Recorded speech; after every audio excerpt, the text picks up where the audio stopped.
All right, we're getting there. It's about 11 o'clock. California. Got all my blanks there. Coming up. Coming around.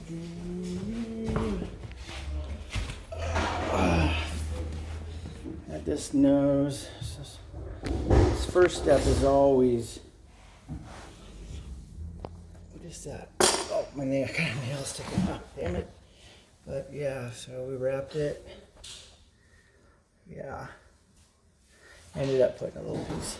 I epoxied that in there, rounded it off, and yeah. Anyways, this was sticking out. So, anyways, I originally just went to go past that, and I was like, yeah, they're gonna put something across here. I don't know. Hopefully they extend the skirt material, but they'll probably use base. Anyways, so that'll come across there, over to here.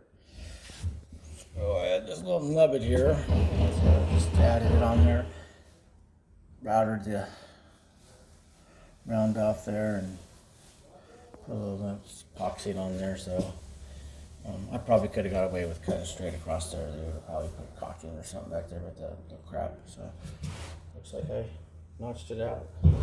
Anyways, and then these are all looking good. So